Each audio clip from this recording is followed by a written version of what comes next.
Parmi les innombrables pirates sillonnant les mers, seule une poignée d'entre eux seront capables d'entrer dans la légende et d'être considérés comme les plus puissants. Autrement dit, seuls les plus déterminés et les plus forts pourront espérer se tenir sur le toit du monde lors de la fin de One Piece. On va donc se demander dans cette vidéo quels seront les 5 personnages les plus puissants à la fin de cette œuvre. Mais avant de commencer, abonnez-vous à ma chaîne pour ne rien rater de la suite de One Piece. Tenez-vous prêts car les prochains événements pourront se révéler décisifs. Sur ce, commençons sans plus tarder. 気になるか。当然だろ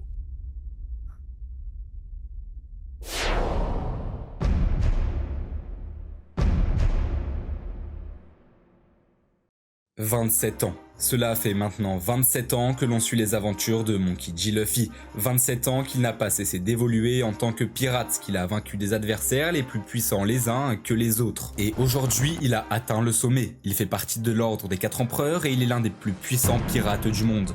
Enfin, quand je dis qu'il a atteint le sommet, pas tout à fait. En effet, s'il veut devenir le roi des pirates, il a grand intérêt à devenir plus fort, beaucoup plus fort. Contre Kaido, Luffy avait éveillé son fruit. D'ailleurs, on peut caractériser son fruit d'un Zoan mythique spécial, car c'est seulement quand on atteint l'éveil que l'utilisateur peut exploiter les vrais pouvoirs du fruit. En l'occurrence, ce fruit permet une liberté de combat presque illimitée, et on a ici affaire à un pouvoir divin. Le Ito Itonomi modèle Nika est un fruit mythologique divin. Luffy a une écharpe blanche, contrairement au pouvoir démoniaque, avec par exemple le Saturne qui a une écharpe noire. L'éveil du fruit s'est produit à la mort de Luffy, face à Kaido. C'est comme si son fruit, qui a une volonté qui lui est propre, a accepté que Luffy obtienne ses pouvoirs, car il en est digne. Luffy avait répété beaucoup de fois qu'il battrait Kaido. Pour lui, mais pas que, pour ses amis, pour les habitants et pour le pays. Lors du final, il dit qu'il veut construire un monde où ses amis pourront manger à leur faim. On voit que Luffy ne se bat pas que pour lui, il veut libérer les habitants comme Nika, et il est donc digne d'éveiller les pouvoirs de son fruit. Mais il faut bien comprendre que le power-up de Luffy n'est pas final. L'éveil n'a pas eu lieu lors du dernier arc et Luffy est encore loin de son objectif. Son power-up est donc forcément une étape avant sa puissance finale. Tout comme les Gear 2, 3 et 4, le Gear 5 est une étape de sa montée en puissance. Il a battu un empereur et maintenant il faut aller encore plus loin,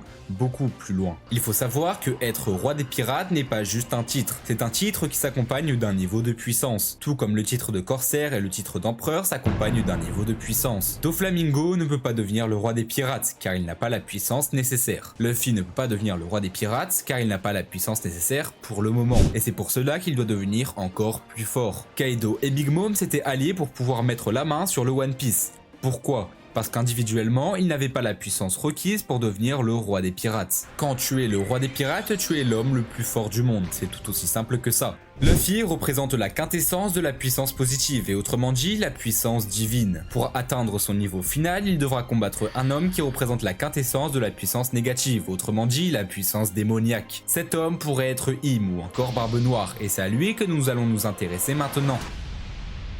世界の未来は決まったぜははははそうここから先は俺の時代だ D'après moi, Barbe Noire est le personnage qui représente le mieux la piraterie telle qu'on la connaît dans le monde réel. C'est littéralement l'antagoniste parfait, sa mentalité, ses goûts, son physique, toute sa personnalité est à l'exact opposé de celle de Luffy. Alors que ses fruits causent la destruction et le néant, celui de Luffy permet la création et provoque le rire de ceux qui le regardent. C'est comme si Oda, en écrivant le personnage de Barbe Noire, s'était inspiré de Luffy pour en faire l'opposé le plus parfait. Dans tous les cas, il est naturel que Barbe Noire soit l'antagoniste final de One Piece. Il est donc l'antagoniste du plus grand manga au monde. Et ce sera lui le dernier adversaire de Luffy. Aussi, Barbe Noire est le premier pirate de la génération terrible à avoir atteint le niveau Yonko. Il avait infligé une cicatrice à Shanks bien avant cela, mais on ne connaît toujours pas l'issue du combat. Plus tard, il avait battu Ace assez facilement, et lors de l'arc Impel Down, il a échangé des coups avec Luffy. D'ailleurs, heureusement que Jinbei a arrêté le combat car je pense que Luffy aurait perdu. Maintenant, il a battu l'eau, et il possède 3 rocs poneglyphes tout comme Luffy et Shanks. Comme vous le savez, il pourrait très bien avoir un 3e fruit du démon, et même si ce n'est pas confirmé, il est pour moi évident qu'il possède le Haki des rois. Pour la bataille finale, le Barbe Noire posséderait donc 3 fruits du démon ainsi que le Haki des rois éveillé. On assistera alors à l'avènement de l'homme le plus fort du monde. Mais on peut aller encore plus loin. Si on poursuit sur l'idée que Barbe Noire est à l'exact opposé de Luffy,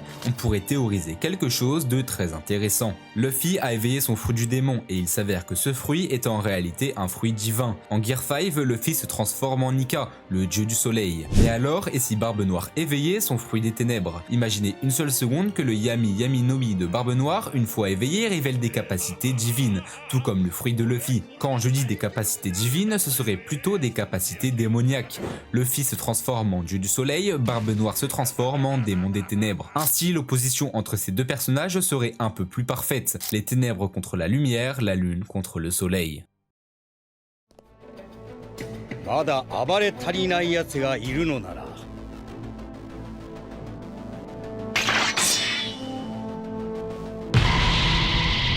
来い俺たちが相手をしてやる Mais si je devais choisir entre tous les pirates pour désigner le plus puissant, il est certain que je dirigerais mon doigt vers Shanks. Cet homme représente la puissance à l'état pur, et bien qu'il ne possède apparemment pas de fruit du démon, son acquis lui suffit largement. Shanks était venu à Marineford et avait fait arrêter les combats. Il a fait arrêter les combats alors que Akainu était prêt à tout pour tuer Luffy, mais la présence de Shanks a stoppé tout le monde. Il a grosso modo dit arrêtez le combat ou si vous êtes chaud, combattez-moi. Et comme on le sait, tout le monde a arrêté de combattre, y compris Akainu. Avant sa venue sur Marineford, il avait encore une fois stoppé quelqu'un. Cette fois-ci, ce n'était pas la marine, mais Kaido, un des 4 empereurs. Shanks a enchaîné les menaces. Il stoppe Kaido et la marine et revient sans aucune blessure. Il a décidé d'intervenir car la situation était critique. À situation exceptionnelle, mesure exceptionnelle. Ainsi, il a sans doute changé le cours de l'histoire. Shanks a décidé comment la guerre allait se terminer et la marine a accepté. Shanks a décidé que Kaido ne devait pas aller sur Marineford et Kaido a accepté. Je pense que c'est clair, Shanks est l'homme le plus puissant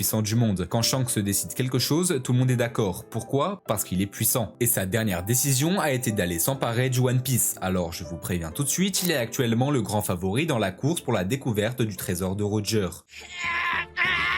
Momo! 桃は天下無敵を表す言葉。お拙者の名は神崎桃之助。我の国の将軍になる男でござる。C'était au chapitre 684, il y a 12 ans, où l'on avait vu pour la première fois Momonosuke, le shogun légitime du pays des Wa. Jusqu'à la scène finale d'Onigashima, Momonosuke n'a cessé d'évoluer. Il a évolué d'une manière spectaculaire. Il est passé d'un enfant faible et pleurnichard à un homme dragon déjà très puissant, mais toujours pleurnichard. Dites-moi qui aurait pu tenir tête à un amiral à 8 ans? Personne, sauf Momonosuke. Il a tenu tête à Aramaki jusqu'à l'intervention de Shanks. À seulement 8 ans, il combat un amiral. Je ne sais pas si vous vous rendez compte de la dinguerie. En tout cas, cela laisse présager un potentiel énorme, ce qui n'est pas étonnant quand on sait qui est son père. Momonosuke est destiné à devenir extrêmement puissant. Oda nous l'a montré à plusieurs reprises, les gènes ont une place essentielle dans le potentiel évolutif d'un personnage. Luffy est le fils de Dragon et le petit-fils de Garp, deux personnages extrêmement puissants. Et comme on pouvait s'y attendre, Luffy est lui aussi devenu très puissant. Les gènes ne sont pas non plus une condition sine qua non, mais ça peut être hyper important. Pareillement, Yamato, le fils de Kaido, est surpuissant. Katakuri, le fils de Big Mom, est surpuissant. Momonosuke, le fils d'Oden, sera surpuissant. Momo et Oden sont très certainement des Ji. Il y a même plus de chances que ce soit des Ji que l'inverse. Les porteurs du Ji perdent la vie le sourire aux lèvres. Roger, Ace et Luffy quand il a failli mourir. Qui d'autre est parti le sourire aux lèvres? Oden. Kozuki Ji Oden. Il a accepté sa mort et il a souri. D'après Barbe Blanche, les Ji peuvent transmettre leur volonté. Les Fourreaux Rouges, Momo et Yamato ont la volonté d'Oden. Oden a transmis sa volonté. D'après tout ça, le vrai nom de Momo est sans doute Kozuki Ji Momonosuke. Vegapunk avait utilisé Kaido pour créer le fruit de Momo. Le fruit de Momo est donc une copie du Uo no Mi modèle dragon azur. S'il apprend à l'utiliser, il deviendra imbattable. Le fruit du démon de Kaido combiné a un potentiel immense légué par Oden. La combinaison va faire énormément de dégâts. La puissance de Momo va vous choquer à la fin de One Piece, au moins je vous aurais prévenu.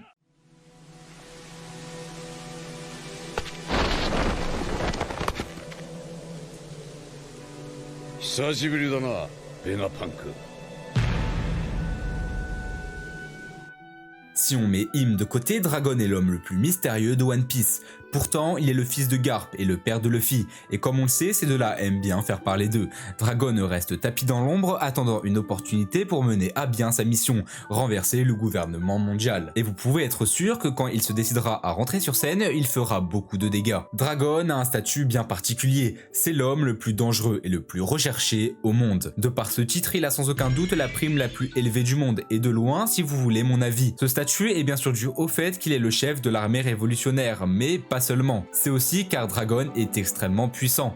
Tout simplement. Il est dangereux de par son rôle dans l'armée révolutionnaire, mais aussi de par sa puissance. On peut aussi déduire sa force de par le fait justement qu'il est le chef de l'armée révolutionnaire. Il est le chef car il est puissant. C'est comme avec les équipages, le capitaine est toujours le plus puissant du groupe. Que ce soit lui qui ait créé l'armée révolutionnaire ne change rien du tout. Il est le plus puissant, donc il est le chef. Mais alors, d'où est-ce qu'il tire sa puissance? Déjà, niveau potentiel, c'était forcément incroyable. Il est le fils du héros de la marine et c'est un Ji. Mais on en a déjà pas mal parlé avec Momonosuke. Je ne vais donc pas m'y attarder. Ensuite, on peut s'intéresser au Haki des rois. Dans le roman de Ace, on apprend que le Haki permet de changer le climat, ou en tout cas d'influencer le climat. D'après Shanks, le Haki des rois de Ace s'apparente à des flammes. On a donc un lien entre le Haki des rois et un élément. On pourrait se dire que c'est lié à son fruit. Mais Shanks parle du Haki et je pense que Shanks est le mieux placé pour parler du Haki. D'ailleurs, Shanks peut enflammer son épée, alors qu'il n'a pas de fruit du démon, c'est donc lié au Haki des rois. Mais Ace n'avait pas encore développé un Haki très puissant, alors on peut se demander ce qui se passerait si un homme possédant un Haki extrêmement évolué l'utilisait pour contrôler les éléments. Je vais vous répondre, on pourrait avoir un homme qui contrôle le climat grâce au Haki. C'est exactement ce qui s'est passé à Locktown, dans la ville du roi des pirates. Une fois la foudre, une fois le vent.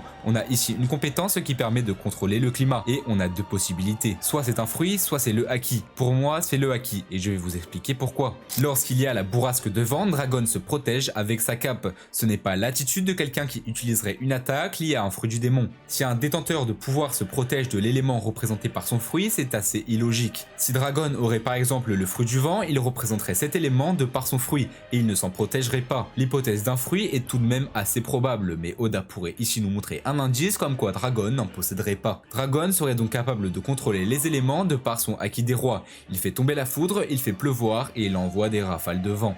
En tout cas, je peux vous affirmer qu'Oda nous cuisine quelque chose de grandiose pour la fin de One Piece. L'arc final nous mettra en lumière la véritable puissance des héros ou antagonistes les plus redoutables que le monde de One Piece n'ait jamais connu. Les affrontements entre ces êtres surpuissants feront, je l'espère, de l'arc final le meilleur arc de tout One Piece. Sur ce, merci d'avoir regardé ma vidéo. Abonne-toi, mets un pouce bleu et bisous.